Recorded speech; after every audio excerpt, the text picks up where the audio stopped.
1, 2, 3, 4.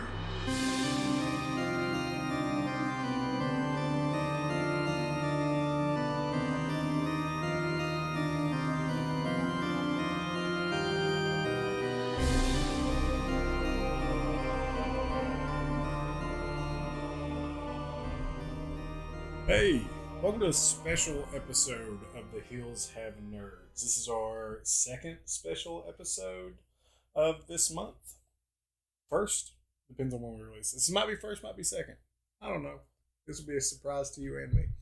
But we're doing some special episodes this month because it's October and it's spooky month. And so you're getting two extra Hills Have Nerds. You're getting two extra episodes of the Hills Have Nerds. One featuring Cody and Lee, and one featuring Aaron and myself. And we're just going to have a back and forth about some of the scary nerd media we like. Or don't like. Yeah, or don't like. And then we're just a little bit more in-depth than what we did in the big episodes. We did kind of a little bit of a history of horror there across media. And so we're going to do a little bit of a deeper dive here, but they're going to be shorter episodes, hopefully. Maybe. Cody and Lee have already recorded theirs. Full disclosure, and apparently they went like an hour. The plan was like 25 minutes, so we'll see where this goes. Oh no, more episode. Ooh. We're gonna just talk about this. Of course, I have no plan. Josh was like, "Hey, pick five things," and I was like, "Yeah." We talked about this a month ago, more than a month ago. I was like, "Okay, everybody pick 4 or 5 things, 5 or 6 things. We're gonna do short, little back and forth episodes. Everybody pick 5 or 6 things, and we have a group chat, and everyone in the group chat was like, "Yeah, sure." Lee posted some stuff, Cody posted some stuff in there, I posted some stuff, and you confirmed you just never posted anything. Hey, I posted things, just never. So we didn't overlap. Yeah. Yeah. I posted things, just never a list. I want to point that out. And now we sat down tonight. I've been sick recently, so we had to postpone our episode. So I apologize if I cough. There it is. But so I've been sick. We had to postpone, and we sat down tonight. And Aaron's like, "All right, so I guess I'm just going to wing it." And I said, "Did you not? What was your list?" And Aaron goes, "List? What do you mean list?" You went to high school with me. You know how I do with homework. All right, well, I'll start us off.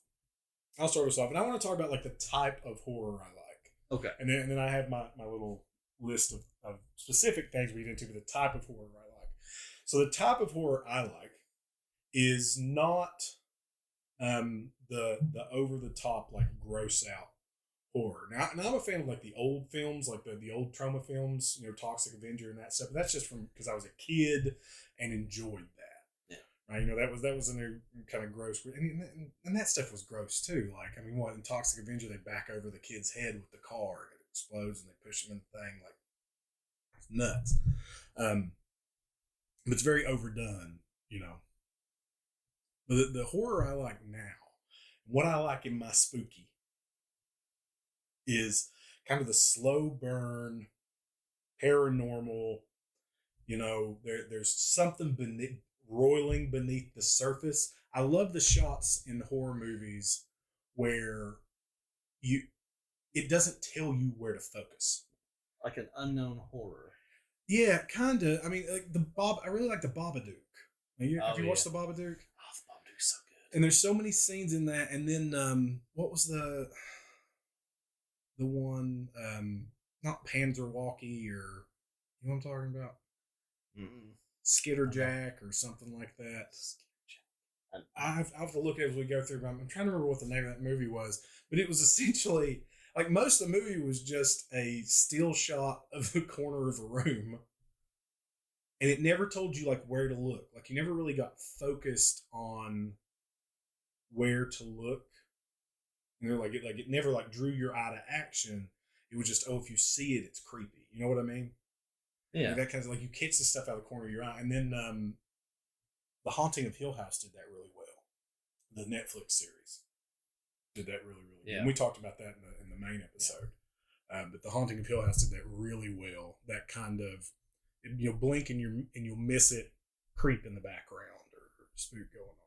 But that's what I like. The Paranormal Activity movies do it pretty well.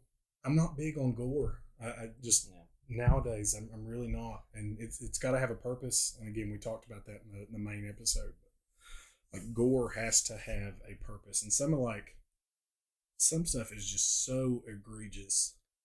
It is. I mean, it's got to more movies either rely, like I mentioned in the main episode, they rely on jump scares or gore, and that's what horror movies are now. And games get just as bad, which I've been doing a lot of thinking about that, and I wanted to talk on this on this episode about how, me and Cody were talking about it today about how, movies and games, like at one time, like as far as video games, your horror games were like Resident Evil, Silent Hill, which Silent Hill always had like a very creepy atmosphere. Yeah, always. But like Resident Evil was always considered horror just because they were scary. So we had jump scares, right? I mean, how many points in Resident Evil would you walk down a hallway and something? I remember the dogs in, I guess, Resident Evil 2. It might have been the first Resident Evil. And the one hallway where you're going down, the dogs jump through the window. Yeah, that was the first one. Or was it the dogs or was it the liquor? There was a liquor section. There was also dogs in the first one. Yeah. So they jump through a window and you're in this hallway. It just scared the shit out of me every single time. Yeah.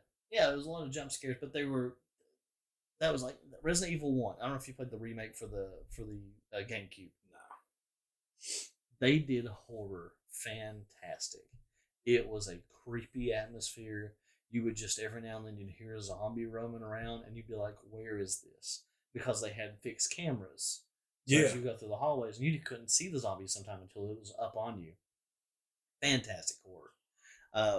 But most, like even past that, even Silent Hills they've went more action.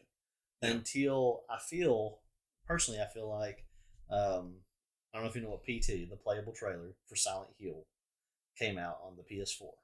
Oh, is there a new Silent Hill? No. This was old. This was like 2016. I can't play horror games by myself. Anything that's single player horror, I can't. Like I played Amnesia: The Dark Descent. I played Call of Cthulhu: Dark Corners of the Earth. I played Call of Cthulhu, and then I played the Sunken City or the Drowning City. Yeah. One of the sunken. I think it's the Sunken City, and I have not completed any of them. I play them in 30-minute bursts every few months because my imagination takes over and I get scared the hell out of myself. I am the same way. If it makes you feel any better, I was not desensitized. Desensitized? Yeah, desensitized. Desensitized as I was young because, unlike most people, my mother didn't like horror movies. So, yeah, she didn't like horror movies. So, like, I didn't watch a lot when I was young. We watched a ton. Yeah, so we didn't watch a lot. So I wasn't like this person who's seen a lot of horror movies and an overactive imagination. So I can remember younger playing game Fear. Mm-hmm. I don't know if you remember that one.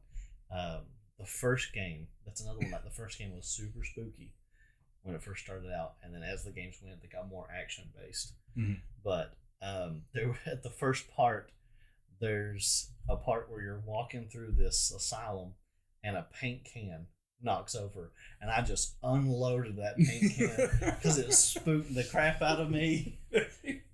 That's fantastic.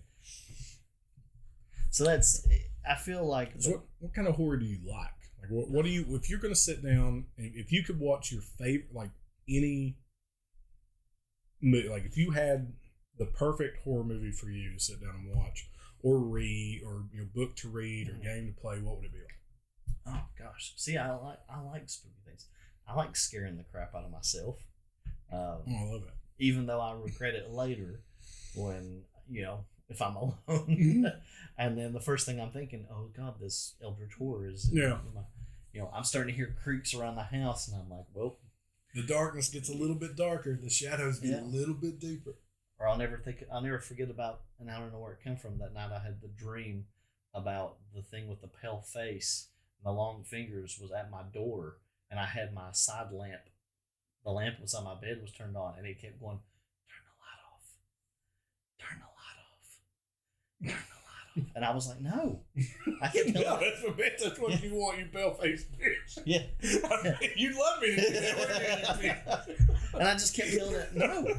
So, yeah, things like that. But I mean, gosh, I like so many different, like, games and different atmospheres. I love, there's a game called Visage that's really good. I mean, it's got a creepy atmosphere and a really good backstory. It's really dark, and it is a really good one that I really enjoyed playing. What's it about? Well, you're just in a house. So is this going to be one of your main things you want to talk about? Okay. Yeah, so Visage. Let's talk about Visage. So Visage, you're in a house and you're trying to figure out how to get out. And as you go along, you uncover this like dark story that's in the background. I don't want to spoil it in case anybody wants to play it, but things start showing up and you start seeing people, and there's this woman that you run into all the time. And if you don't have the light on when she's near, then it's game over. So, I mean, what are the mechanics like of the game? You're going through, it gets really weird at one point, because at one point you're going through collecting items, trying to solve puzzles to get through the house. And like I said, as you go along, you uncover this story, but you start going through mirrors. And when you go through the mirrors, you're seeing a backstory of what had happened. And it's things personally to you that happened. And it's really good. Are they like ghosts, or what are they? Yes and no. Okay. Like it's I'm gonna say yes. Okay. Yeah, they're ghosts. Like you start seeing figures around, and like I said, you see this woman that if the lights aren't on when she's around, you're done. Okay. But it is definitely, it's an indie game too, and I think it's on Steam, but it's really good. Okay. And it looks really nice too. So Visage. Yeah. Okay, I have to write that down. I'm going to put links to all the stuff we talk about in the show notes, so we can, you guys can, if anybody's interested in anything we talk about, interested in checking it out, you can pursue it that way. So Visage is like your favorite horror game? Like, because that was the question, is what if you could sit down, what is your favorite type of horror? I don't know what my favorite type. So there's like, the way I think of it is like, there's the slasher, or there's like the, oh God, I'm going to get killed, or in a brutal way. So there's like the slasher horror. There's the, somebody's out there going to kill us. Then there's the, the fear of the unknown, like the cosmic horror, the, finding out your insignificance in the world, finding out that the big massive unveil at the end, stuff like that, the Lovecraftian type of cosmic horror. Then there's, just the creepy, something's not right horror, stuff like, like a psychological horror. I think, like an underlying psychological horror is probably stuff like The closer. Witch. Yeah. I put The Witch there, where like there's something not right, something's going on. It's not like bloody and gory and oh God, some death is waiting around every turn, but there's a build to something is happening. Yeah. Like there's a point where you don't know if it's a ghost or if you're just crazy. Yeah. Kind of stuff. Yeah. I love that. What was it? Lights Out? Yeah. It was like kind of like that. Nah. Well, I feel like it was like a monster movie. Yeah. Like Lights Out was a monster movie. You think Lights Out was a monster gory, movie? but there was something there, and you knew it was there. Well, Babadook. The Babadook. Babadook. Like she didn't know if something was going on in the house, or if she was just crazy, or. And I would argue that at the Babadook, there was never a Babadook. No, that it's just her dealing with her psychosis. Yeah, and the kid at the end is not her actual kid. It's just her image of her kid, and what her actual kid is that psychosis she's kind of locked away in the back of her head. But that's a whole nother different thing. That's the thing in the basement is the wild kid that she can't control, and then this kid that she's got now is what she's perceiving him as, because she's just come to terms with that, and she's locked that depression monster and that kind of bad side that she's with the kid. And then that's kind of an out there take, but I love it. I absolutely love it. I thought it was a great movie. I mean, like I said, I didn't start watching like a lot of horror movies until college era, because Mom didn't like them, but it's slasher movies. I like Scream, but I don't really care much for like Jason and Freddy and things like that. I don't really care much for them, and it's not that they're bad; they're just not for me. I like a lot of monster movies. I like the haunting movies, the ghost. I mean, I love stuff like that. But I think the psychological horror stuff is probably one of my favorites. Yeah. It's a tough choice, but I think if I had to choose one, that would be it. I love that kind of just the build up. I love it when there's a build up and there's something boiling under the surface and you're trying to figure out what's going on. What was that one with Jesse Eisenberg recently where they're in a house, Vivarium? Yeah. And it's kind of like borderline horror, but it's like suspense, thriller. It's creepy. It's just a creepy movie. They buy this house. It's in this kind of cookie cutter neighborhood, and all the houses are exactly the same, and then just weird stuff starts happening. I can't remember exactly. It has something to do with like mockingbirds and how they take over nests and kick the baby birds out and get raised by the parents. It's terrifying once he starts trying to figure out what's going on. He can't leave, and there's this dude that sold him the house that's super creepy, and he keeps showing up, and something like body snatch. It's nuts. But yeah, that one, and then No One Gets Out Alive, and The Ritual are two kind of monster movies, slow burns that I've watched recently that are really good. The Ritual's amazing. It's these. I've heard of The Ritual, but I don't know the other one. These friends, I won't spoil this one, but it's these friends go on a like yearly trip. It's their bro trip. They go on a hike.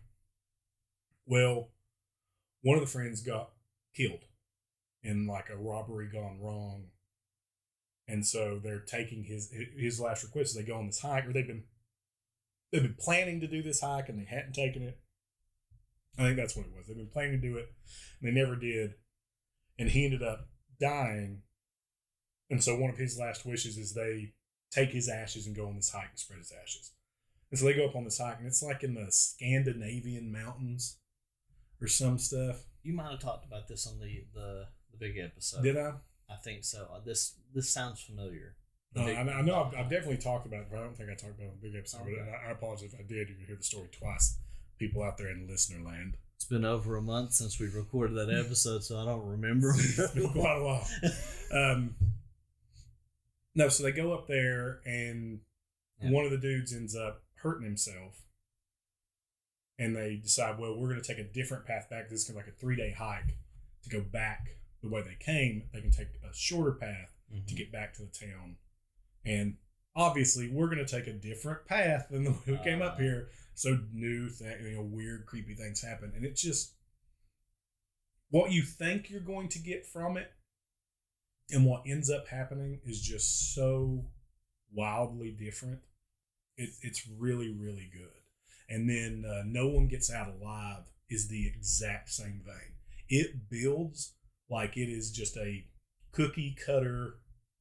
Girl moves into a creepy haunted hotel, like haunted boarding house. And then you figure out, there's some bad stuff. And there's ghosts, and that's the ghost, and that's it. It's not even remotely close to it. It's so good. And the name sucks so bad. Because you would have, with a name like No One Gets Out Alive, you'd think it was one of those like sleepaway camp slasher movies or something. You know what I mean? Like it's just got that kind of hokey, corny name, but it's so good. And the reveal in it, like I could let you guess for the next hour of us sitting here talking, and you wouldn't come close to what the reveal is. Oh. I promise you that. Probably not. The funny thing about that, I just thought my two favorite, and I'll put in quotations, horror movies aren't horror. I don't think are actually horror movies. What are they? So the first one is Cabin in the Woods. I'd call that a horror movie. It's based on horror movies. Yeah, but Cabin in the Woods is really good. Yeah, it is. It is probably one of my. I would probably put it in one of my favorite horror movies. I think that is like Cabin in the Woods is right up there with what I like. I think if you're going to use the gore, make it corny. Yeah. Right. If you're going to use the gore, make it kind of silly. If you're gonna, and subvert expectations. Yeah. Like the reveal from Cabin in the Woods is one of the wildest horror movie reveals. It's so good. And the ending, just 100%. Yeah, I love that movie. And I remember I was at page 3, and one of my friends, Kevin at the time, was like, "Need to watch Cabin in the Woods. It's really good." And I was like, "Yeah, I'll check it out." Hey, I thought it was just gonna be basic, slasher kind of movie. They had other stuff. I didn't know anything about it. Went into it. Absolutely loved that movie. It's so good. The mermaid scene was so done. Like, that's up there with those trauma films, right? Like, the mermaid, he's sitting there screaming, "No!" And it's just sloughing over to him. And then by the time it's got blood shooting out of its blowhole and stuff. And, like, that's the over-the-top stuff. Like, when you get into, like, the Final Destination movies, that's the crap I can't handle. Like, and we talked about that. But yeah. And the other one is Coraline. I'd say Coraline's horror, but it's like, it is children's horror. He wrote it as a horror book for children, like a scary book for children, was what he did. Yeah. And Coraline's so good too. Neil Gaiman, there we go. Yeah. Did an amazing job. Neil Gaiman's amazing. Yeah. Neil Gaiman's incredible. And I watch that movie every year at Halloween. Yeah. I always watch the 2 movies I watch, which I need to watch Cabin in the Woods every year too. But I always watch Coraline and Ernest Scared Stupid. Oh, Ernest Scared Stupid! Oh my god! Yeah. Again, not a horror movie, but it's Halloween. It does a body good. Or whatever he does, he takes him and he kisses the troll. We were playing. Oh my god! We were playing Pacify, which is a good horror game. Well, the first one is scary. Past that, they're horror based, but they're not scary at all. Mm-hmm. But they just come out with the HQ, with the headquarters, because you're paranormal investigators and you're going investigating. The first one, you're investigating this girl, this haunted house that has a girl who's turning people into dolls, and you have to collect the dolls and then burn her cursed dolls in the fire before, and if she gets a hold of you, she turns you into a doll. Okay, they do, most cursed little girls will. And you have to go burn wood and jump into the get someone else to put wood in the fire, and you jump into the furnace and it turns you back to normal. It undoes the curse. But and it's really good because it's a really creepy house, a really creepy setting, and you'll just hear like this electricity kind of thing, and this girl is just floating around, and it's terrifying when you first see it, and then you get used to it, and she shrinks the person just running around. But the last one was, the whole thing was that you were bringing these entities back to headquarters to keep, kind of like Cabin in the Woods. They had them in like a big facility, and the whole thing was the power went out, and you had to try to keep them contained with batteries by going and setting batteries up to the containment units, keeping them holed in until somebody came and got the power back on. And the last thing that happens is this giant troll comes out, and I swear, if it doesn't look like Booger Lips from Ernest Scared Stupid. Booger Lips. And the first thing I thought was, God,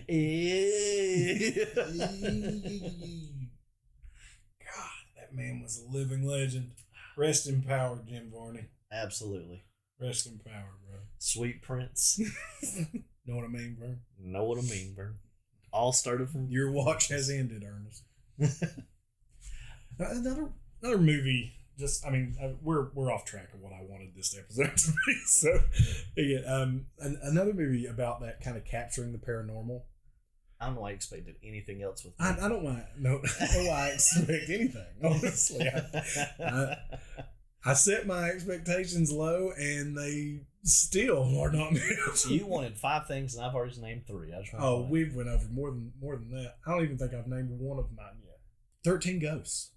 13 Ghosts is a good one. 13 Ghosts was really good, and it was kind of that borderline gore. But its gore served a purpose. There was no there was the gratuitous dude getting cut in half. When the guy got cut in half by the door, that was a little gore for the sake of gore. Yeah. Right. I'm not a fan of that, but for the most, but the story was good. If the story's good, then I can kind of get behind it. So moving on from movies a little bit. Yeah. So we've talked about some video games we like to play. Yeah.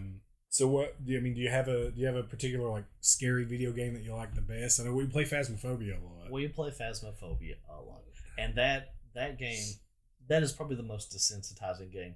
Because I remember first going into it, absolutely terrified. Oh, dude, the first few times, and I still get that way. I still get creeped out because my imagination just runs wild. Oh, absolutely. Like it's a blessing and a curse. It's still terrifying when you're going, and all of a sudden it's like all of a sudden you see your flashlight blinking, and you're like, "Oh God, it's hunting!" But it's less. I have to hide. It's less though. The terror stops being from, oh, this is a ghost. Oh, this is creepy. What's happening is spooky, and starts being from, crap, I'm gonna die. Yes. You know what I mean? It's not. It's less. It's not the situation, more the outcome. Like initially, when you're first playing it, the situation is what's scary. We're in a haunted house. This ghost is terrifying. It's coming through. It's laughing at us. It's making phones ring. This creepy stuff's happening. And then afterwards, the horror comes from, I don't want to die and lose my stuff. I just want to level up. Please. Yeah, like I don't want to be out of this game. Just don't kill me, please. Phasmophobia is a great example of something that I wanted to talk about, was the difference between video games and movies. So Phasmophobia, when it first came out, I watched a bunch of VTubers playing. I watched, like Markiplier, Jacksepticeye. There was a guy named CNanners. I watched some guys play it. I've heard all of those names. I could not tell you a single thing those people do. I was like, man, this looks amazing. Loved watching it. I thought it was hilarious watching them trying to survive. It was great. Got into the game. First game, I remember. You start out in that van.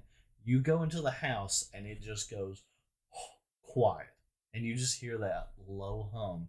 And I'm like, the hairs on my arms and my back stood up. I was like, I'll never play by myself. No. Ooh. I played quite a bit for myself because Cody was going to stream it. And I was like, I'm going to get enough money to get the good stuff.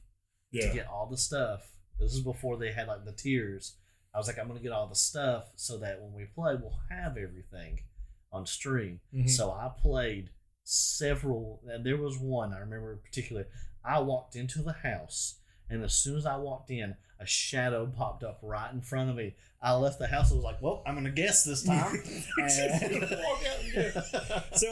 So we should say this. So Phasmophobia is a game where you play ghost hunters.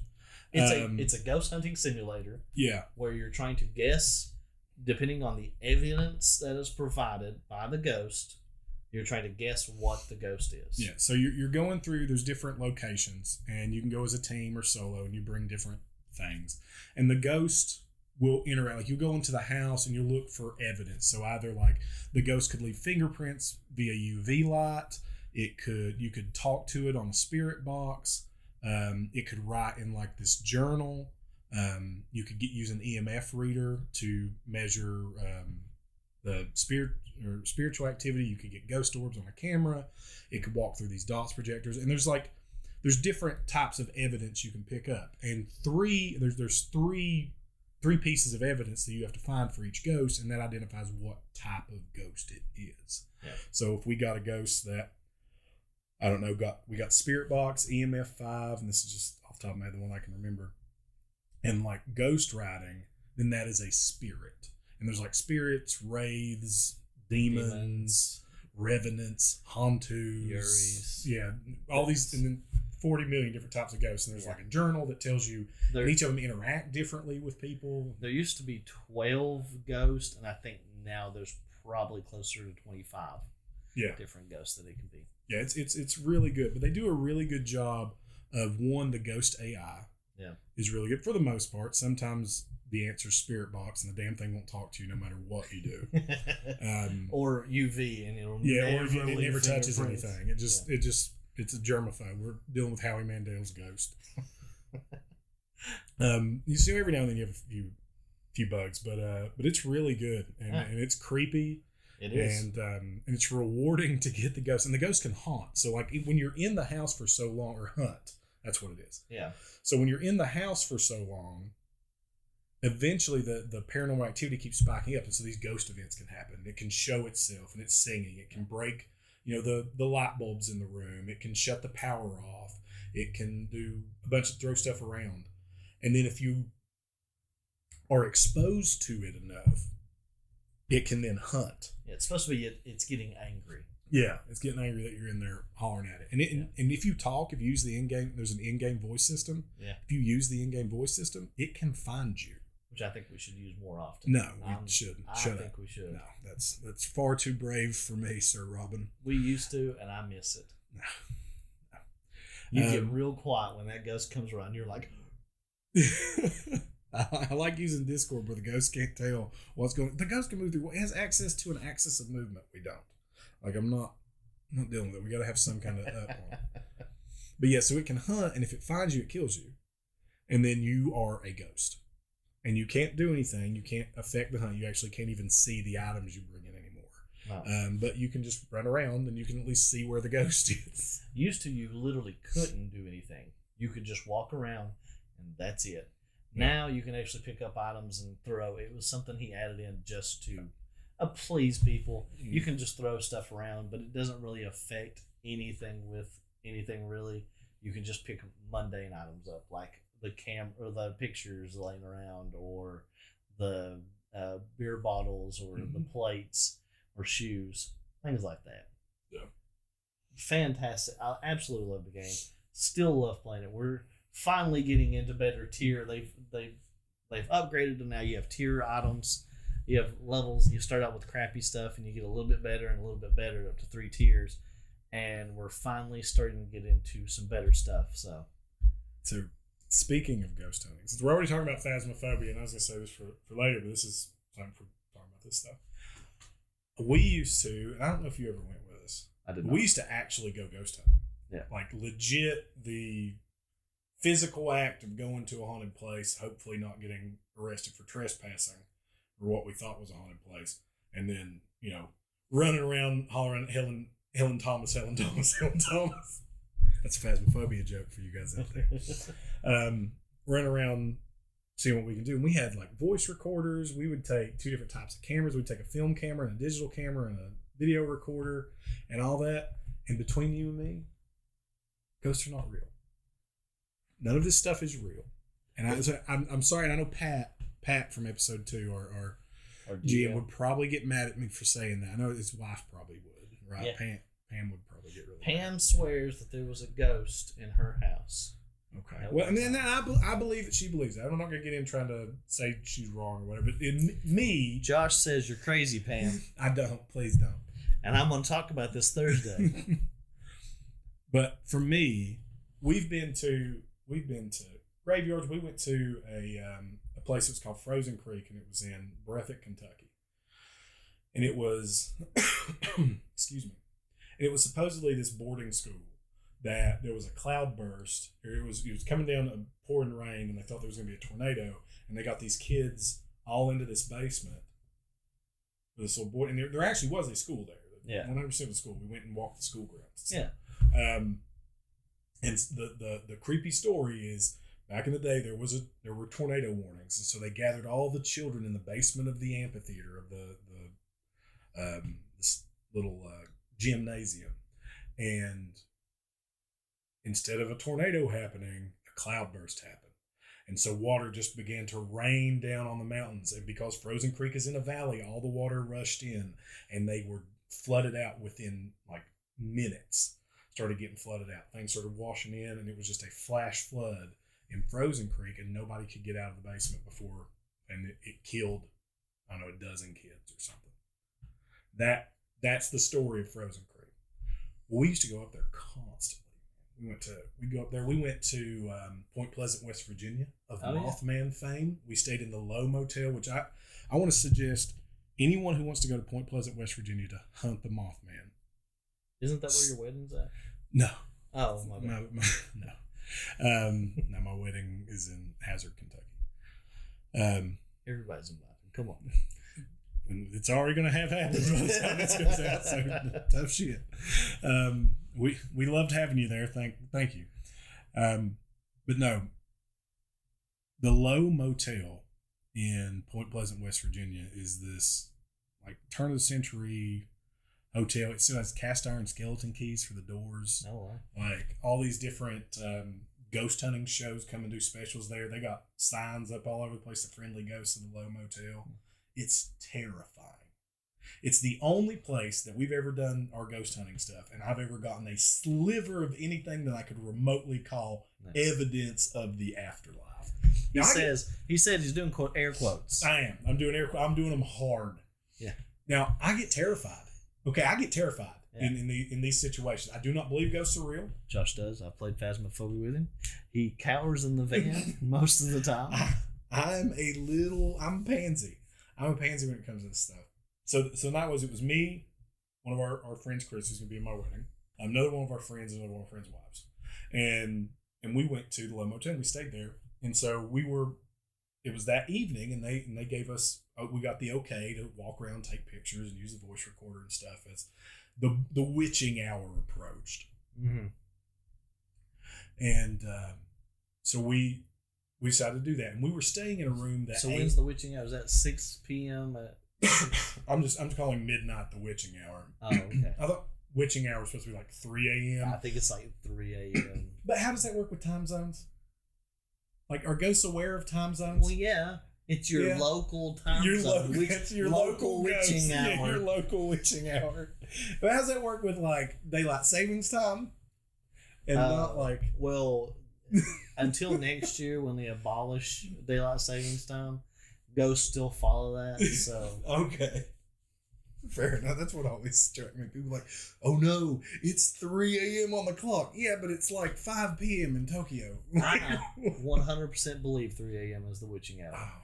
Because that's when I get up with acid reflux, and it's clearly ghost. Ghost made me eat 12 pounds of Taco Bell and I ate myself. How dare they make me eat all 20 of those Buffalo Wild Wings? That's so... There's your evidence. Who ate all this? It was that damn ghost. No, so we decided we were staying in a room that supposedly had the ghost of an old woman that would manifest in a rocking chair, and we had a big, nice king-size bed, and then it attached to another room. And so we had two rooms, and they were attached by a bathroom. And the room that I slept in was the king-size bedroom. There were a couple other of us. But there was a rocking chair that an old woman would appear in, and then people would report to the rocking chair rocking on its own, stuff like that. And then there was a ballroom. You could walk up on the 4th floor, up this small set of stairs to this ballroom, and supposedly they saw an old ship captain, because Point Pleasant, West Virginia is on the Ohio River, and they would have the steamboats and the river boats and stuff, and so you'd see this steamboat captain in Point Pleasant, West Virginia, whatever. I'll say that's exactly where I think a steamboat captain is. It's right on the Ohio River, dude. Like it's on the hotel ballroom. Appalachia and sea travel. Yeah, just right there. It's hillbilly boats. No, I mean I get what you're going for. I get what they're saying. Yeah. And so you would see this, boat. Sorry, I didn't say sea. Not sea captain, boat captain. That's why it's not like a Davy Jones is not wandering around. Arr, how you be? I'd be more impressed if it was Davy Jones. Yeah. From Pirates of the Caribbean. Bluebeard the pirate in landlocked Kentucky. No, so they went. So I stayed in the room with the night vision camera. Yeah. And I sat in a chair opposite the rocking chair and kind of focused the video camera on that. And I stayed in this dark ass room by myself. And my other 3 friends went to the ballroom, and they took they took our regular film camera, they took the digital camera, and they took the voice recorder. You couldn't get anybody to take you to the ball? No. Oh. No, I had to stay by myself. I didn't go to the ball. Well, somebody had to stay in to see if Mamaw showed up. Well, yeah. Spoiler alert, she did not. They didn't activate the remote to the rocking chair? The kindly old couple that runs the thing. Dude, so when we got there, a little aside before when we got there, there was this old man at the front desk, and he checked us in. He was like, "Oh, so happy to see," and he just looked creepy, man. He looked like something out of just the crypt, out of Tales from the Crypt. And so he welcomed us in, and then we went up and we checked in, and then as we came back down, there was a woman behind the counter, And we just knew. I know when I come up to this woman, she's gonna be like, "Oh, who are you?" I'm like, "Oh, we just got checked in by the gentleman. I assume he was your husband." My husband's been dead for 15 years. I just knew that was gonna happen. I don't know why in my head I thought you were gonna be like it was just him in a wig. Coming, mother. That would have been Bates Motel. Gosh. That would have been more terrifying than if her husband had been dead for 15 years. Yeah. But no, turns out he was not dead. He was in the bar drinking because they had a bar attached. And then we had a very wonderful experience with him the last time we went there, and I'll tell you about that second. So anyway, I'm sitting in the room by myself. Watching from Mamaw. I'm watching from Mamaw. Other 3 friends are going up there. I'm sitting there for probably 30 minutes by myself. And I'm getting creeped out. And I feel like, oh man, there's something over in the room, over on the other side of the room, just something across the bed in the dark. And I just know I can like see movement over there. Well, yeah. But it's my mind playing tricks on me, man. Like that's what it is. It's 100% my mind playing tricks on me. Chair never moved. Nothing ever happened with that. But what scared the hell out of me was when all my friends come busting through the door like they've been, shot out of a cannon. Our buddy Jeremiah is like pale white. He looks like he's as pale as this table we're sitting in front of. His wife is just openly weeping, crying, and our friend Chris is just like, dude, looks at me and goes, dude. I go, what? He goes, Jeremiah just got pushed. And I go, what? And so apparently, when they got to the top of the stairs in the ballroom, Jeremiah got, quote unquote, and I'm doing air quotes again, pushed back down the stairs. And he said, look, and he had a bruise. A fairly new looking red spot on his side. Okay. Now, I don't know if he hit himself or what, maybe. I don't know. He said he got pushed. And then I listened to the voice recorder. And we sat there and Tiffany's just weeping her eyes out. She's reading her Bible. Like she's reading verses I don't even know were in it. I don't know if they did anything to help, but she's reading all of it. And there's no time to be selective now. Just cast a broad net, see what you can get. And so I start listening to this voice recorder back, and you hear them at the bottom of the stairs, and they start to ascend. They step up, and you hear Tiffany kind of like, oh God, stay close. Like she's kind of weeping, and you hear, Chris and Jeremiah talking. They're like, oh, well, shh. And every now and then it's quiet, and you just hear the flash camera do that, and then the rolling it back up. For any younger people watching, a flash camera had actual film in it. Yeah, and it had to charge up, so you'd be like, yeah, and you'd hear that, and then. That stuff. And then all of a sudden you hear a step, flash, back away. Like you just hear, you hear a fourth voice as clear as somebody listening to this podcast. Just a fourth voice going, back away. And then and boom, boom, boom, boom, boom, boom, boom, them get shoved down the stairs. Oh wow! And dude, it's the craziest thing I've ever heard. Now I'm fairly certain it's not something actually saying back away. It's some kind of trick of the light or them pulling something on me. Okay. But if I was gonna believe there's something to that the Lowe Motel, we got all kinds of weird like pictures with. I'm 100% positive that ghost orbs, are dust. Oh, 100%. Like that is dust or bugs or something. Yeah. But we got like weird like mists that weren't there. In a couple of them, we'd have like 2 or 3 pictures and it'd be in one, wouldn't be in the other. And so that was kind of weird. But then again, I mean, it's camera magic. Who knows what's happening there? But so all of my ghost photos are digital for no particular reason. All my ghost photos are digital. First off, if ghosts were real, okay, if EVP was real, here we go, ladies and gentlemen, and ghosts could speak, how much digital recording is there nowadays? We're sitting here doing a podcast with a microphone in front of us. Yeah, and that happens everywhere. Do you not think there would be more instances of EVP if this was real? These people are either lying or ill.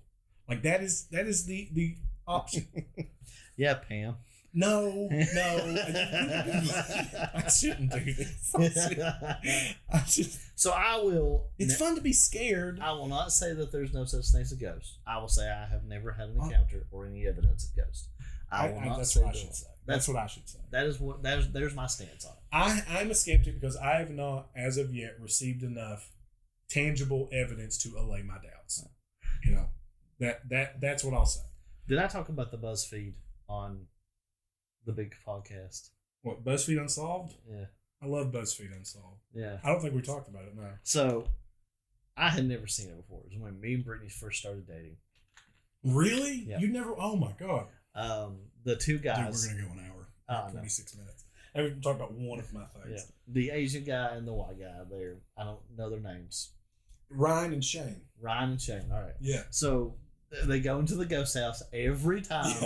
You know, the Asian guy's like, "Oh, I brought my holy water. I brought this and I brought that." And that white guy's like, Ryan. Yep. Ryan's like, and then Shane is the skeptic. Okay. Ryan's the believer. All right. So yeah, and Shane comes in. And he's like, "Yo, ghost, it's me, your boy. Where you at?" And Shane's like, Ryan's like, "Don't talk to ghosts. Don't talk to ghosts." Loved. I thought it was hilarious because I would totally be that. I'd be the guy going in, "Yo, ghost, show me a sign. Where you at?" Helen Thomas. Then they had. Did you watch the Bigfoot episode? Yeah, I think that's when it's kind of swapped around. It switched. Yeah. And the one guy was like, "Oh, Bigfoot's real," and the other one was like, "No, he's not. No, he's not. No, he's not." So they're. I mean, it's got to be a bit, man. I mean, I'd say it's probably a little bit of truth. 100%. What they're doing, but they do good. They do so good. I just love that they completely switched for that one episode. Yeah, it's BuzzFeed Unsolved, by the way. BuzzFeed Unsolved Supernatural, and they do a true crime one. Yeah, too. That's really funny. They have a good dynamic. Okay. All right, you want to talk about some of your stuff that we haven't? We just did. I just rattled on about ghost hunting for 15 minutes. You picked it. What do you got next on the table? What do you like that's spooky? What do you like gaming wise, or like board game, or anything like that? Board gaming. Clearly, the first thing I can think of is Call of Cthulhu. Yeah, that's one of mine. Oh yeah, let's talk about this one that we share. Yeah. Why don't we do that? You're welcome for me sharing that with you. Yeah. Josh is the one that introduced me to Call of Cthulhu. Well, first, let me before we do Call of Cthulhu tabletop RPG, let's talk about H.P. Lovecraft, because that's one of mine, and just the stories of H.P. and who he is, because that tells where Call of Cthulhu comes from. So I want to talk about. So one, and really the point of these little mini episodes is just talk about stuff we like, that's spooky or that has contributed to the spooky zeitgeist, right? So H.P. Lovecraft is one of those for me, and that is Howard Phillips Lovecraft. He was a writer, an author around the turn of the century. And if anybody's not familiar with H.P. Lovecraft, if you're familiar with Cthulhu, that's who created Cthulhu. If you've ever seen the big green squid face guy with the tiny wings, you know that's Cthulhu. H.P. Lovecraft created Cthulhu. He wrote the Call of Cthulhu, the story. You know Cthulhu, you know H.P. Yeah. If you go down the rabbit hole of H.P. Lovecraft, you will find he was a little bit of a racist, and by a little bit I mean a lot. Especially early on. His cat's name was unmentionable word man. Yeah, don't Google H.P. Lovecraft's cat's name. But it was a different time. It's still kind of effed up for the time. Doesn't change that. But so H.P. he has a problematic history, and it's one of those separate the art from the artist, right? But if you are like staunchly against H.P. Lovecraft and for what he felt and what his views were early on, completely understand that, completely support you in that feeling. It's a perfectly valid feeling. I support you 110%. So we're going to talk about H.P. Lovecraft here. So if people want to tune out here, come back in about 10 minutes. That's fair. Yeah. So H.P. Lovecraft originated in New England, particularly Providence, up in Rhode Island. It's where he did a lot of his writing. And a lot of his writing was about New England, where it came from. And he was kind of this father, not father, because Mary Shelley is the mother of weird fiction, of science fiction with Frankenstein, but Lovecraft kind of created this cosmic horror kind of, and he did a lot of science fiction. I mean, like you look at a story like Reanimator, Herbert West's Reanimator, which he wrote for all the pulp publications, so stuff that would commission different authors to write little stories, and authors would submit and they get paid. In some instances, anime girls. What was that? That was me accidentally clicking something on my phone while I was trying to look up, and it had a voice. But carry on. Thank you. But he would write for these pulp magazines, strange tales, weird tales, stuff like that, and that's where a lot of his stories got published. I mean, I don't think he really had like books. I mean, I think he had a couple novellas towards the end. But he didn't really have like a book published until he was, posthumously. He didn't have that post-mortem. And when people start putting together like collections. And he made a pretty good living doing it, but he created the quote-unquote Cthulhu mythos.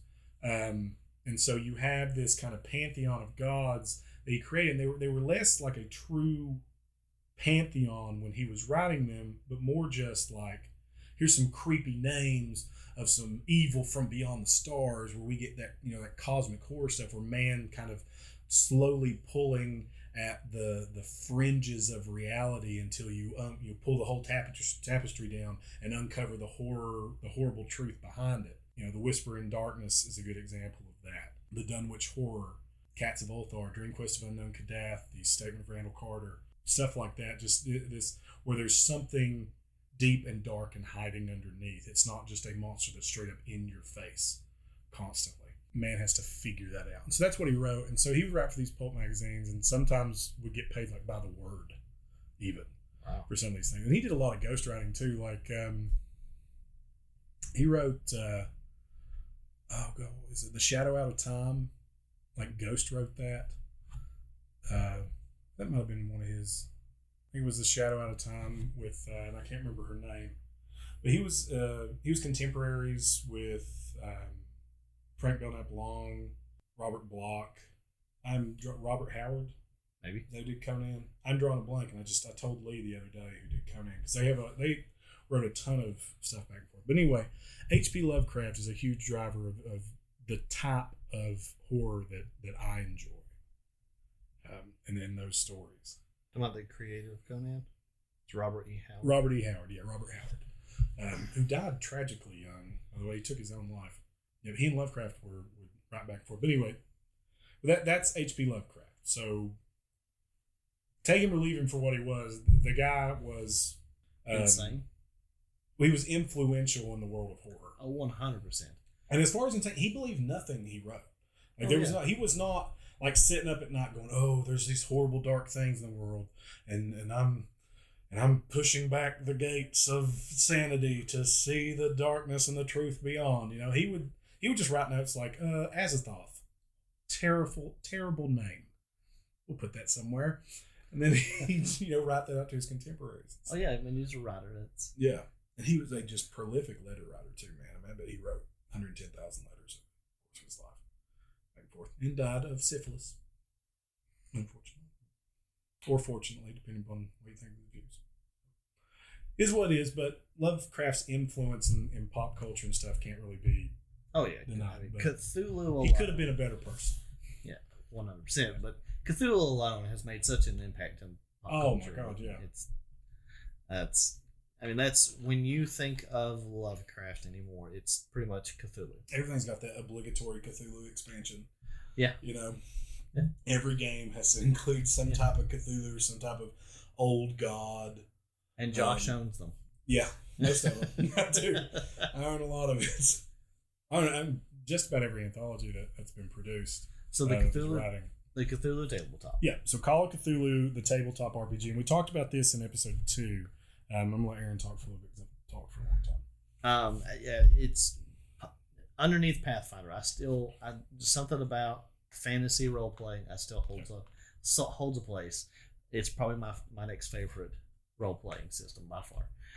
Josh is the one who introduced me. He's the horror nut that has always DM'd almost everyone. I'm an eternal keeper. Yep. I've never played. I have never been a player, not one time. So I've been playing Call of Cthulhu since more air quotes. Yeah, quote unquote. I've been running games of Call of Cthulhu for going on 12 years. Yeah.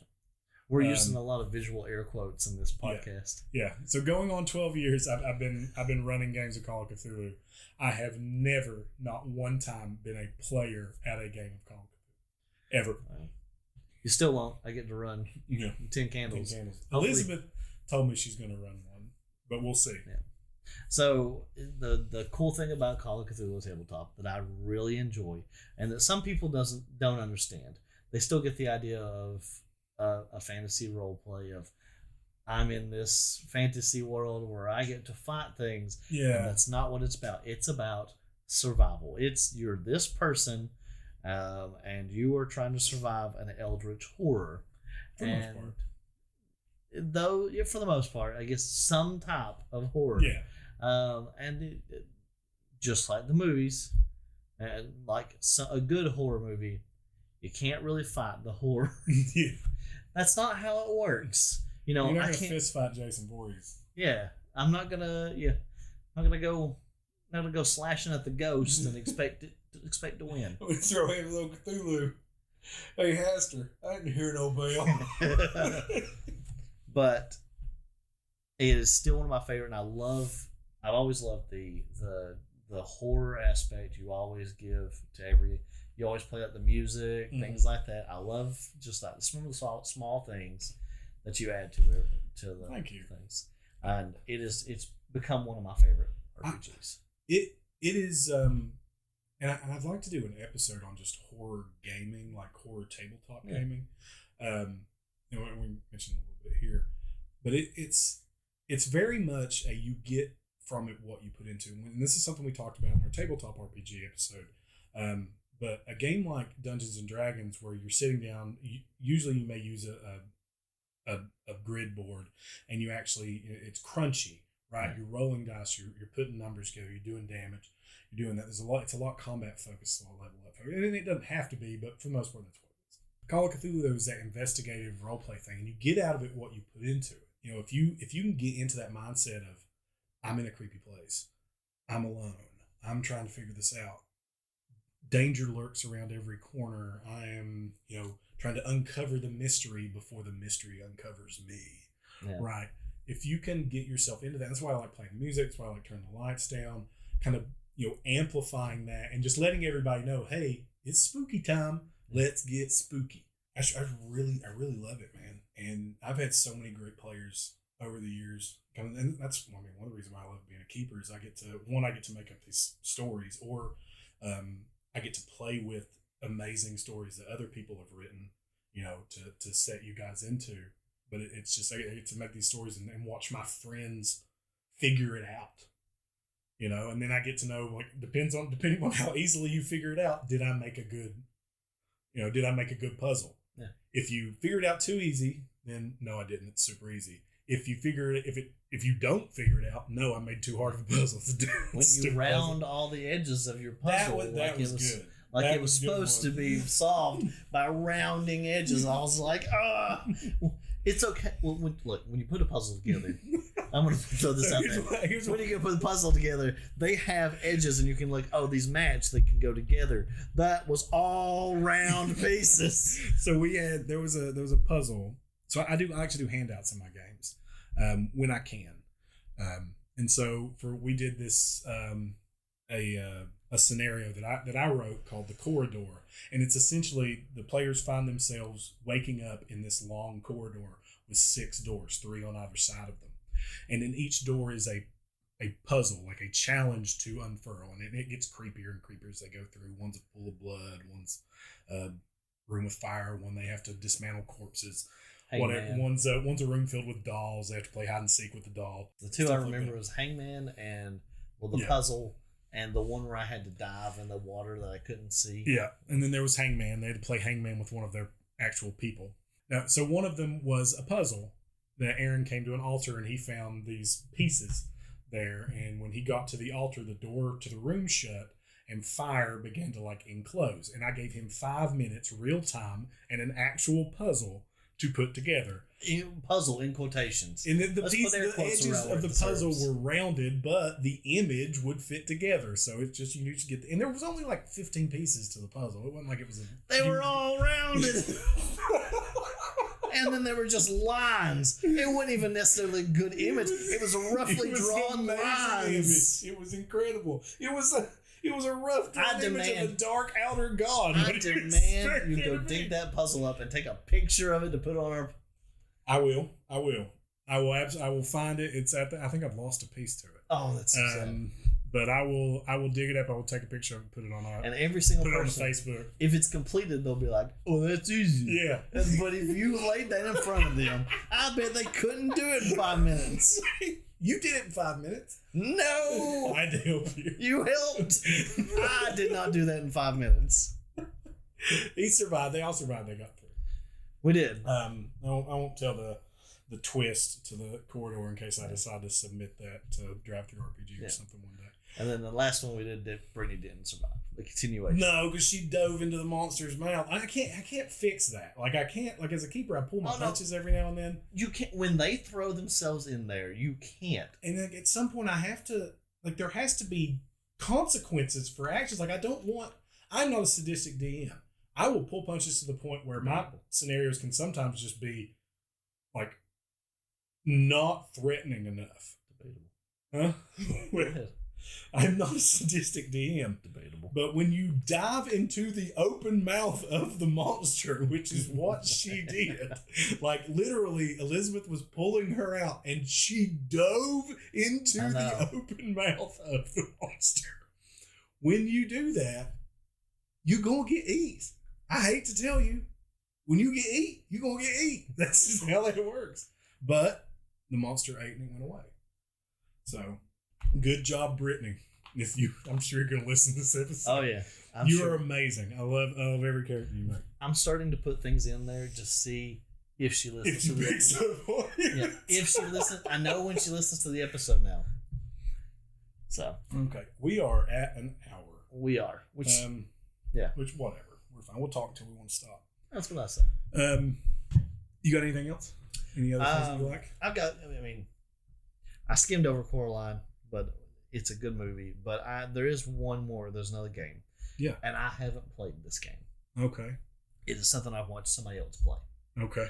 And it's called Madison. What's that?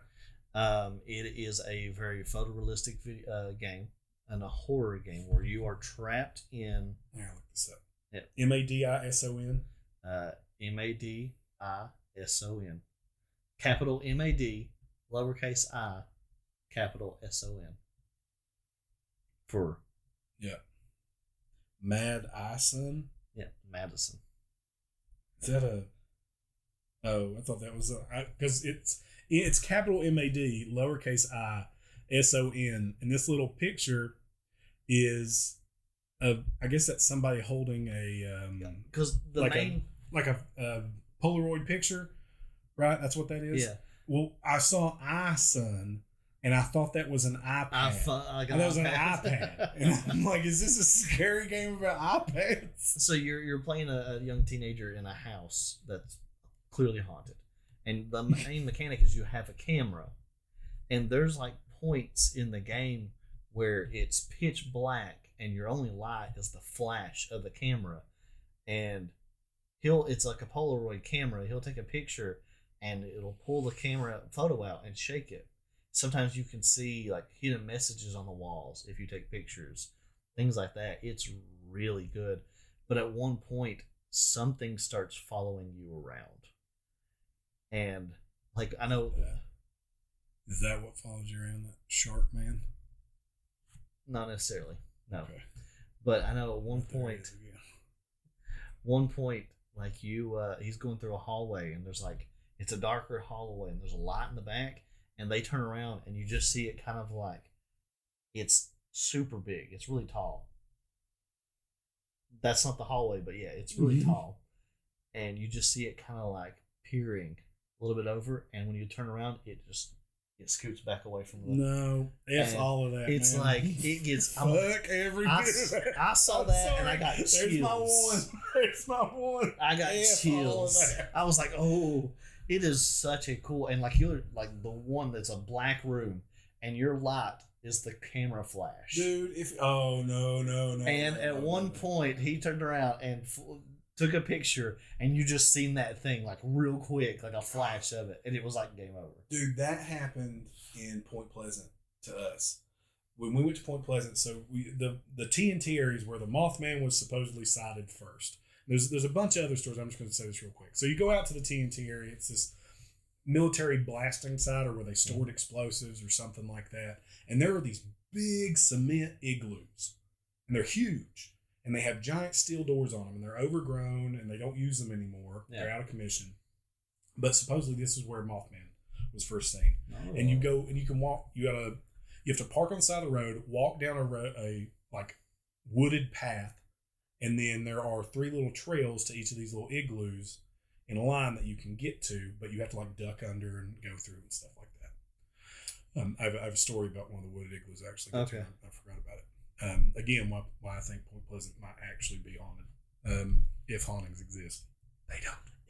If hauntings exist. Yeah, but we went in. So we went out there in the daytime just to scout it out, because you got to go like up the holler to get to this place. Up the holler. You got to go up the holler to get to this place, right? Yeah. And so we went to see it in the daylight before we went out. We were going to come back at night.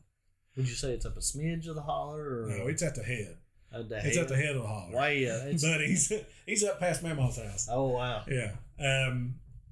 No, so we went out there and we went into this middle one, and we get in there and it's pitch black inside these things, and every step you take just echoes and goes doo, doo, doo, doo, doo, doo. And just everything you say echoes. It's dark inside them. Yeah. And so friend's wife had the camera, the flash camera, and she's taking pictures, and she turns around and takes this picture, and the flash goes off, and there is just this creature standing, like 8 foot tall creature, just standing there like this. And she screamed, and I thought I was going to poop myself. She scared the hell out of all 5 of us in that igloo. And we whipped around, and she goes, "Oh my God." And she starts cursing. We go, "What is it?" And she flashes the camera again.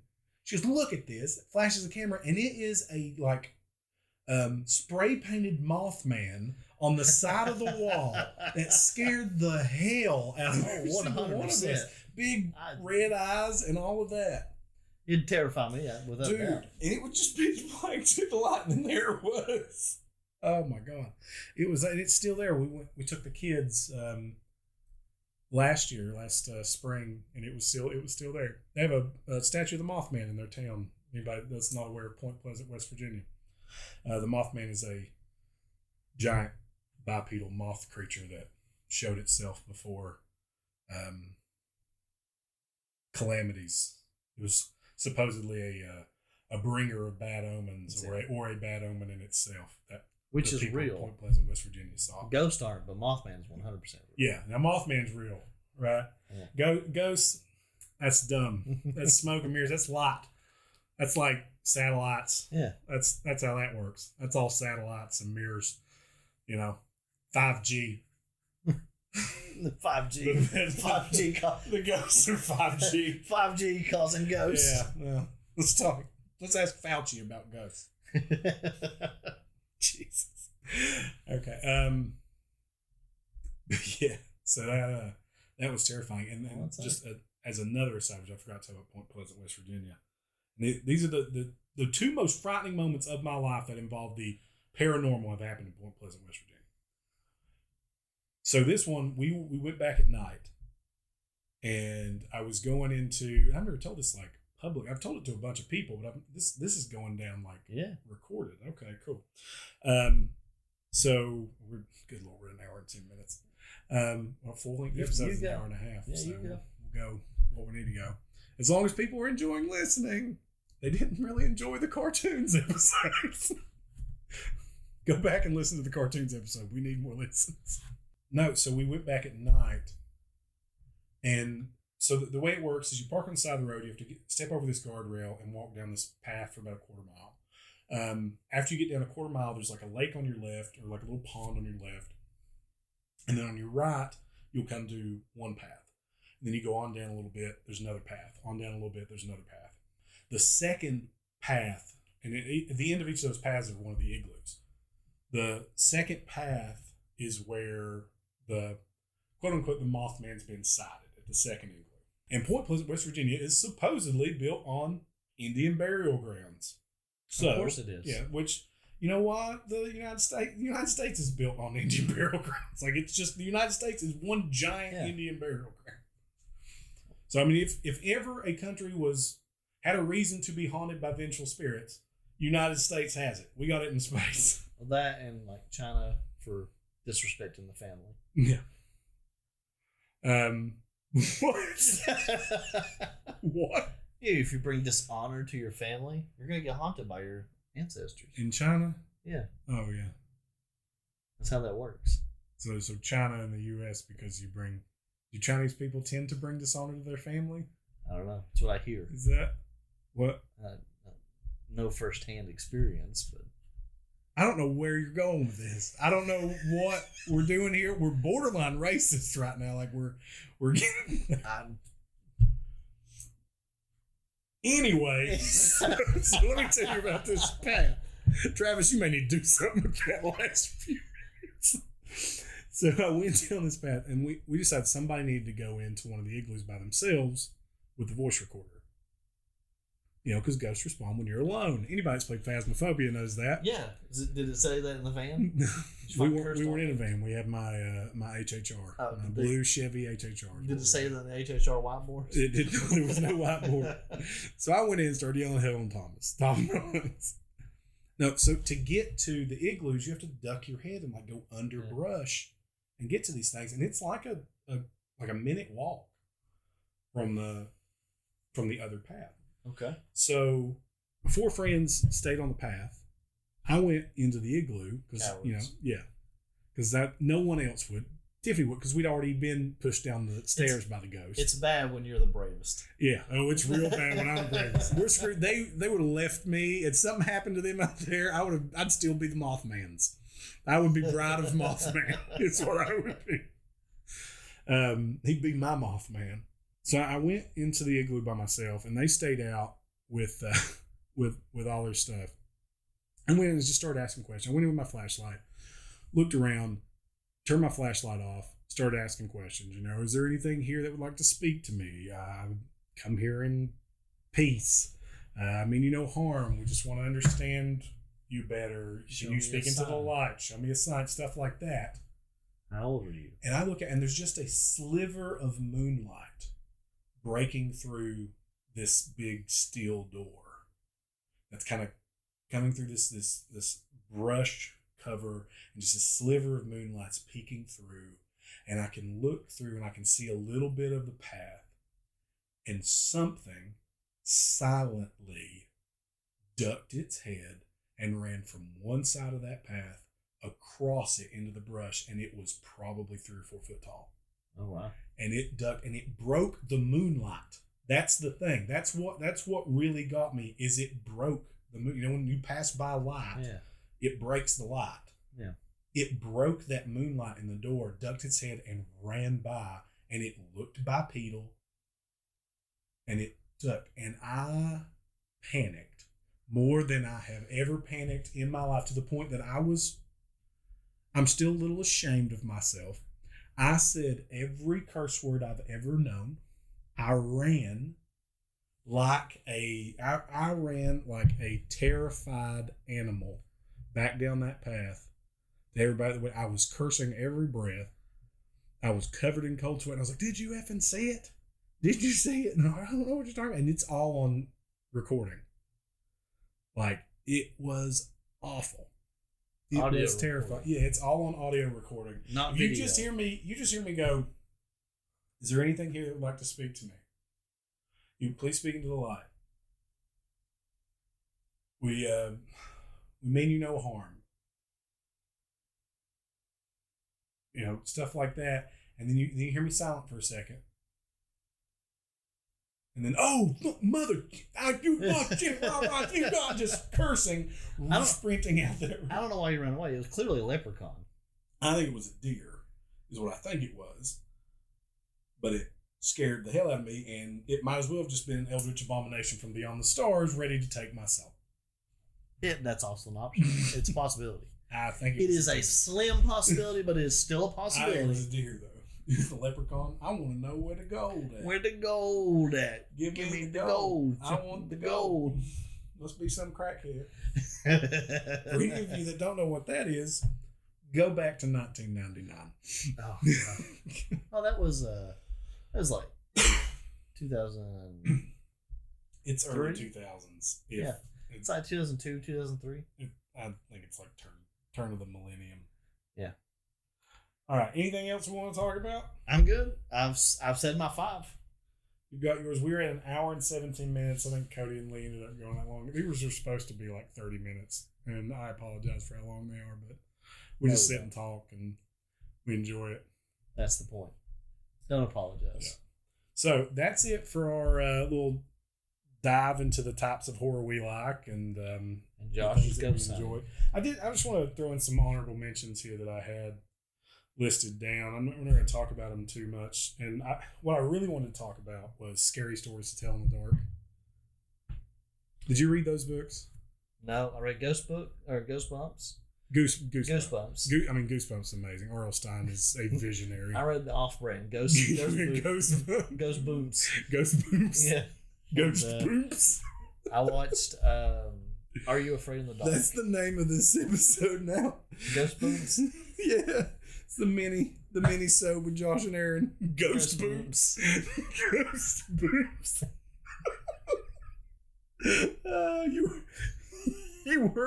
You didn't have enough money for Goosebumps. Yeah. I wasn't poor enough for Ghostbumps. I wasn't rich enough for Ghostbumps. For Goosebumps. You have the name brand. Well, Goosebumps was amazing, dude. I was a part of the fan club. I get like mail every month. The Curly was the skeleton mascot. I got 1 or 2 from the fair. Oh, from the book fair. Oh, yeah, Scholastic Book Fair. That's just simpler times, my man. I know, right? Oh my God! Just come in the smell of erasers, Ferrari posters. Yeah, yeah. They were always like, "All right, who wants to go to the book fair?" I didn't have money for it, and I'd still be like, "I'm going." Yeah. Didn't buy anything most of the time. You know what happens if you give a mouse a cookie? It's effing awesome. That's right. Sorry, go ahead. Yeah, go ahead. I was just say I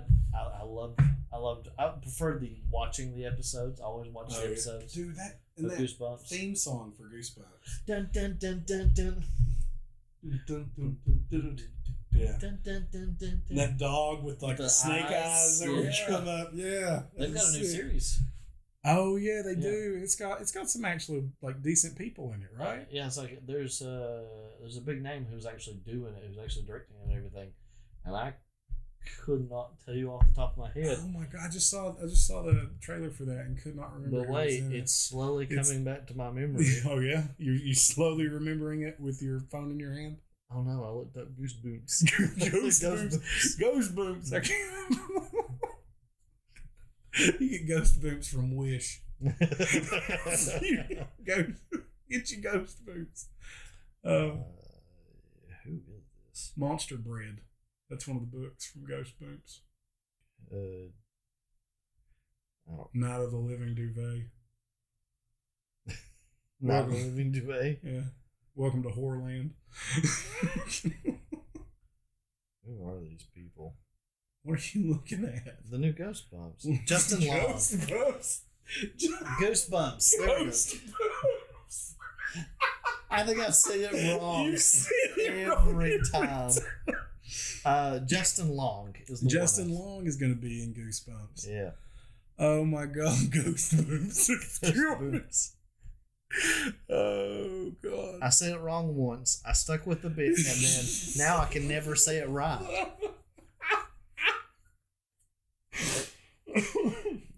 Goosebumps. Goosebumps. New Fear series. Street. Tales from Fear Street. Yeah. Are You Afraid of the Dark? Oh yeah, that was. I mean, that's all like really good young adult horror, man. Like it's and they did it really well. Like, some of the Goosebumps were genuinely scary. Oh gosh, yeah. The one that terrified me the most was the one where the kid put on the mask. Yeah, the haunted mask. Yeah, and there was the movie, The Haunted Mask. Yeah, one of the movies. Yeah. I mean that's where the Beast come from. Mm-hmm. The roller coaster of the Beast was Goosebumps. Oh yeah, from Horrorland. Yeah, so good. There was a Goosebumps Horrorland board game, and I remember it being really good. And really? I need to try to dig that up when we play it on the board game. We definitely should. So good. So anyway, scary stories to tell in the dark. Yeah, sorry. I think this whole episode has been you trying to come something, and then I derail you. I don't need any help being derailed. Scary Stories to Tell in the Dark by Alvin Schwartz with art by Stephen Gamble, which I'm pretty certain if anybody hasn't read Scary Stories to Tell in the Dark and is 30, above 30 years old, then I don't know what to tell you. You didn't have a good childhood. Scary Stories to Tell in the Dark is a collection of horror stories and folklore from just around the world, across America and around the world. Stephen Gamble is a folklorist, and he put them together and released them in a 3-book set. There was Scary Stories to Tell in the Dark, More Scary Stories to Tell in the Dark, and Even More Scary Stories to Tell in the Dark. And if there was a movie that just recently came out about it, or came out based on it, which was really, really good. And then it was illustrated by Stephen Gamble. And Stephen Gamble, just the Scary Stories to Tell in the Dark has just iconic art. And I'm gonna post some of this in the show notes, but that is just those kind of, I don't know if it's like etchings, like coal, if it's like, it looks like, you know what I mean? Like it's charcoal pencil that he's done those in. But they were just, they're terrifying, man. And even the ones for the stories that are supposed to be like lighthearted, like the art for that was, I think, a big part of why Scary Stories to Tell in the Dark was so just visceral. When I read it, and I just remember reading them and rereading them. And I would make my dad read them to me before we went to bed, and like just every single second I could was reading Scary Stories to Tell in the Dark. But just that art would just stick with you. And the guy screaming, or what's his name, the dummy, Howard or Edward. Oh, or you know what I'm talking about, where the dummy kind of comes to life and kills them. Yeah. Or the scarecrow comes, like, look at that, at that art there with that. Oh yeah. Like, and it's even supposed to be like silly. I've seen that one, the head. That one is from a story I think called Excuse Me, and the whole point of that story, and that is terrifying. Yeah. The whole point of that story is a guy is driving down the road, it's in the rain, and he sees an old abandoned house, and he gets in the old abandoned house, and then something terrifying falls out of the chimney and rolls up, and it's bloody, and it's like staring at him, and then he stands up and he sprints away. He sends him, he runs away, and the thing comes up to him, and he feels it, and he runs for like miles and miles, and then he stops. He feels a tap on his back, and he turns around, and it's that thing staring at him, and the thing goes, "Excuse me, is everything okay?" That's the whole friggin' story. Yeah. But that art, it's a silly story, and it's a terrifying art. It's like a giant skull, and its eyes melting out, and it looks like it has fleshly bits. It's got like 1, 2, 3, 4 legs, and like an arm hanging down, and it's like a veiny arm, like lightning veiny arm stretching out, poking on a guy's shoulder. For the audience, so they visually see. Yeah, I'm gonna put a link to this one in the notes, but it's so creepy. It's like this right here. This is not even for a story. Yeah, but that's just terrifying art. And so that was the thing. And Scary Stories to Tell in the Dark has so many just bangers in it. That's My Big Toe, Just Delicious, Thumpity Thump Thump. Wait till Martin Comes is one of my favorite creepy stories. You said they had so many bangers, and you started with My Big Toe. My Big Toe, or the Big Toe, the Big Toe, the Big Toe. Is it like the howling, spitting and yowling just like a cat, like cat's eyes. Oh my god, like cat's eyes is incredible. And it's chilling. But I highly suggest, if you want something to share with your kids, like, because they're none of them are like overly terrible. I know in recent iterations of Scary Stories to Tell in the Dark, they've changed the art.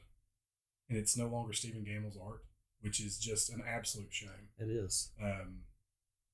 and I mean, call it whatever you will, but if they're changing that art is just a disservice to those anthologies. And if you're into where they come from, in the back of all those books, there's a history of the stories. Oh, really? And so you can see like where this came from, where it originated from, where he picked it up from, and that was really, really cool. And there's a ton from Appalachia, a ton from around here. Which, I mean, we have a lot of spooky stories in Appalachia, right? We come from a long line of superstitious people. I'm trying to look up a name of a book, actually, because I'm going to give a shout out to a friend of mine who actually lives down the road, who wrote a book.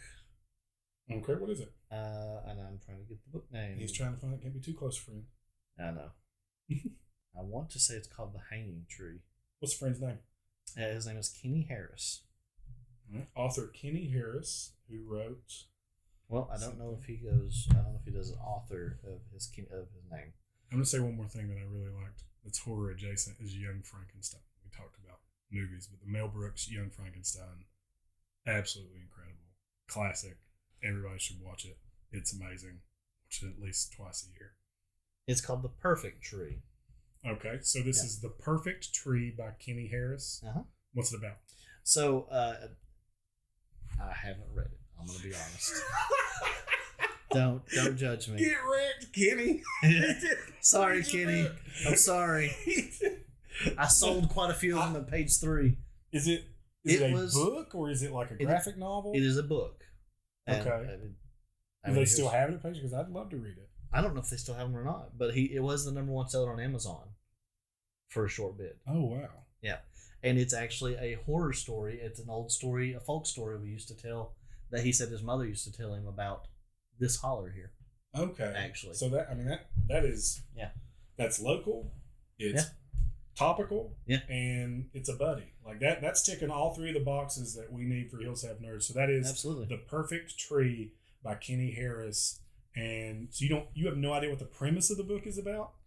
I'm afraid I don't. You don't know the story? I know. Said it's a story you used to tell around here. What's the story? His mother used to tell him. What's the story? I understand. Do you not know? I don't know it for off top. I read the back of the book at one time. Well, what does the back of the book say? I don't remember, Josh. It's been years. Well, I'm going to put it, and I don't know, and I'm not going to look it up because we're already. I'm sorry, Kenny. I'm going to go buy a copy of your book now because I feel bad. I will read your book, Kenny. I will read your book, and we will mention that in the next recording. I can't read. It's a secret. I will read your book to Aaron. I've hit it so long.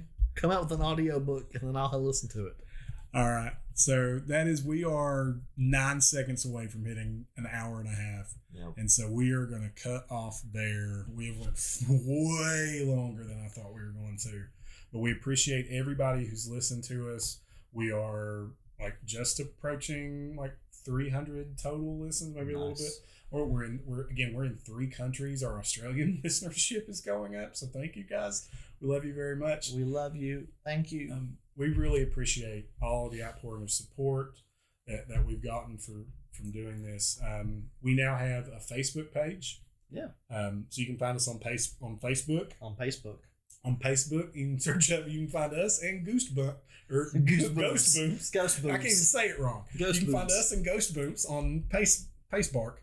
On Facebook, search The Hills Have Nerds, and you'll see the lovely Hills with the Nerds there, and you can give us a follow and communicate with us there. Or, as always, email us at hillshavenerds@gmail.com. And please, if you guys feel so moved to do so, give us a like and a rating on wherever you're listening to this podcast at. It really helps other people find us. Helps us go up or down or whatever in the rankings. It just helps us be pertinent, and we would really appreciate it. Give us shout outs, shares. Word of mouth is the best. Yeah. Word of mouth is our greatest tool, and it helps us a ton. So until next time, guys, send in stuff to us. Let us know what you are afraid of. What gets your Ghostboomps tingling. Watch out for the Ghostboomps. That's cool. What bumps in the night are you worried about? Have you ever ghost hunted? Do you think I'm an idiot for thinking there are no such things as ghosts? Prove Josh wrong. Yeah, Give us your evidence. Prove me wrong. If you have evidence of ghosts, dear Lord in heaven, please send it to us. If you have true evidence of ghosts, I want to see that. We'll talk about it on the podcast. I'll do a special little episode about it. Whatever. Like, that would be incredible. Just send that to us. That'd be great. Nothing sexual. Please. Yeah. Nothing sexual. Unless you want to. Maybe a little bit. Maybe. Just send that to the email. Don't put that on Facebook. Josh's personal email. My personal email is... No. Well, for anyone who made it through this 25-minute episode, I guess we'll end with just stay spooky. Thank you, everybody.